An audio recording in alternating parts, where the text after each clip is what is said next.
Hello and welcome to Tall Guy Films. Today we're reviewing the Zoom H2n Handy Recorder.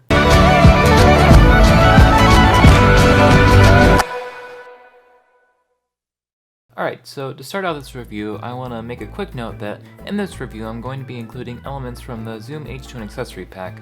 And the reason is that without the accessory pack, the Zoom H2n isn't super useful. The H2n itself in the box only includes the H2n, an SD card, and a pair of batteries. Stuff that's pretty standard and essential, like a mic stand adapter, USB cable, windscreen, a case, are all included in the accessory pack, which is about $40 over the price of the H2n. So because the accessory pack is basically required to use the H2n, we're going to be including that in the review. And also when you're purchasing, keep that in mind that you're probably going to need to purchase the accessory pack for most things. So starting out with the design of the H2n, the body is a lightweight plastic. It doesn't feel super solid when you pick it up, but having that lighter weight is actually nicer when you're mounting this on a rig. Having the H2n on your rig isn't going to add a lot of weight. The whole design looks fairly professional. On the front we have a small LCD screen, a recording button, as well as a light indicating that the H2n is recording. Over on the left hand side we have a 3.5mm line-in, an adjuster for the headphones volume, we have a jack for the H2n's remote, a connection for headphones, and also a USB connection. Over on the right hand side we have a menu button to access the menu, a small navigation wheel to move around the menu, a wheel to adjust the gain of the microphone, and a power switch to turn the H2n on and off. On the bottom we have an SD card bay, a 1/4 inch screw connection to mount the H2n to various things, as well as a lanyard tie if you want to attach a lanyard to your H2n. On the top there's a switch to change the recording mode to the 4 different available recording modes, as well as a light to indicate which direction is being recorded from. Moving on just to a brief overview of the different features that the H2n offers. There's 4 recording modes available: an MS mode, XY mode, 2-channel stereo, and 4-channel stereo. If you're more interested in those, look those up, but we're not going to go super in depth with any of those. The XY mode and the MS mode I'll talk about later on in the review. The internal settings that are available in the H2n are a low-cut filter, a compressor. It advertises a limiter, but there's not actually a true limiter, since the limiter would have a infinity to 1 attack level, which the H2n doesn't have. It just has a very steep compressor setting, which it advertises as a limiter. There's also an option for auto gain, which I haven't used, but hopefully it's pretty good, but I haven't personally tested it myself. There's also an option for plug-in power. If your microphone needs power, you can send power out through the 3.5mm line-in. So the theme with the H2n pretty much throughout this review is that it's a versatile mic, but it's not super exceptional in any areas. It works as a USB mic, an on-camera mic, and an external recorder, and each of those jobs it does well, but it's not super great in any of those areas. And well, let's dive in and I'll talk about how it does in each of those scenarios. As a USB mic, the H2n didn't work super well right away. When you plug it in, you get an option to use the H2n as an SD card reader or as an audio interface, and once you select audio interface, you get an option for 44.1 or 48 sample rate. I initially selected 44.1 since that was what my recording software was currently set to, but I found that you actually get some weird distortion. You actually have to set the H2n itself to a 48 sample rate and your recording software to a 44.1 sample rate in order to get clean audio.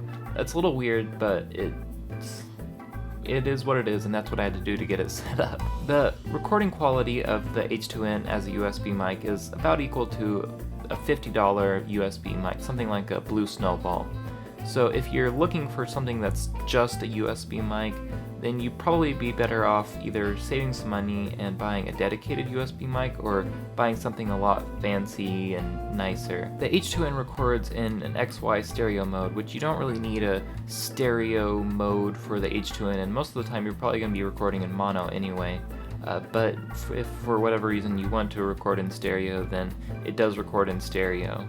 As you can see right here, I've been recording with the H2n, and the H2n works really well as a mic with a mic stand adapter. It fits right here onto this boom arm that I have.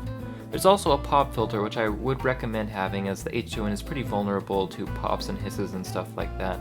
The nice thing about the pop filter is that you can actually see the LCD screen through the pop filter when the backlight is on.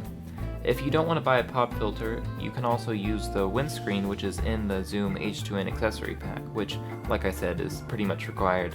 One thing that's worth noting is that the H2n is very vulnerable to vibrations and bumps and stuff. Like if I were to bump the desk right now, like that, you'd probably be able to hear that. Even just minor bumps and hits and stuff will be audible in the H2n, so I would recommend getting some kind of shock mount. Unfortunately, there's not a shock mount available that's designed specifically for the H2n, but you should be able to get some third-party universal shock mounts that will work with this device, and I would definitely recommend getting one of those. Moving on to the H2n as an on-camera mic, it's worth noting that you will need a third-party adapter if you want to mount the H2n directly on a shoe mount. I was able to pick up 2 of these little adapters right here, as well as an included screen cleaning towel for about $5. So they're not super expensive, but it's worth noting that you probably will need one of these if you want to mount the H2n directly onto your camera. So to start out with, the H2n is a pretty low sensitivity microphone. Right now I'm only about a foot away and I have the gain set to 8 out of 10, and if you go much more than 5 or 6 feet, you really have to turn the gain up all the way and you're still not going to be recording a whole lot. So if you intend to use the H2n for recording dialogue from more than a few feet away, it probably won't work out very well. One thing to note is that the MS side, which I mentioned earlier as one of the recording options on the H2n, is actually very useful. It uses an XY stereo pattern as well as one forward-facing directional mic to create a stereo pattern, and you can actually adjust that in post to adjust the levels of the one forward-facing microphone and the stereo microphone. It does require a proprietary plugin, but it's free and available from Zoom, and it's a universal format, which means it works with almost any DAW, including Adobe Audition, which is what I use. One thing I would note is that using a shotgun microphone with an XY microphone I think would make more sense than using the MS side recording format, because the shotgun microphone would be more directional and it would be better at picking up stuff in front, and you'd be able to adjust the stereo XY and the shotgun levels independently in any recording or editing software like Premiere without the need for a third-party plugin. You'd also be able to adjust the different sides of the stereo format in the post-production stage, whereas with the MS side mode in the H2n, you're only able to adjust the two different XY mics together. Another thing to note is that the H2n, like I said earlier, is really sensitive to shakes and bumps. I noticed that when I was recording on a camera, if I was using the camera handheld, there wasn't really any noise coming through the H2n, or through the camera to the H2n, but if you're using the H2n independently, or if you bumped into anything with the H2n, you would be able to hear that over the mic. Probably where the H2n performs worse is as an external recorder. There's only one 1/8 inch input, and it's an unbalanced input. You also can't use the internal mics along with an external mic like you can with the H4n.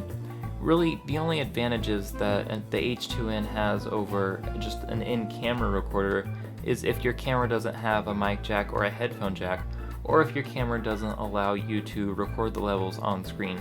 Other than that, the H2n really doesn't do anything more than just a regular in-camera recorder would. So in conclusion, the H2n is a versatile mic. It does a lot of stuff, but it doesn't do anything of them particularly well. You would get a much better USB mic for $200, a much better on-camera mic for $200, and a much better external recorder for $200. But if you want something that does all of those things for $200, the H2n is the way to go. I think it's definitely worth considering the H4n over the H2n. I think there's definitely a reason why the H4n is more popular than the H2n, even though they're the same price. The H4n does a lot more and it does it a lot better. Really, the only situation where the H4n falls short of the H2n is as a USB mic, even though the H4n can be used as a USB mic. So that's it for this video. If you liked the video, hit the like button. If not, feel free to hit the dislike button. If you have any questions, feel free to leave a comment, and if you want to see more videos like this, please subscribe.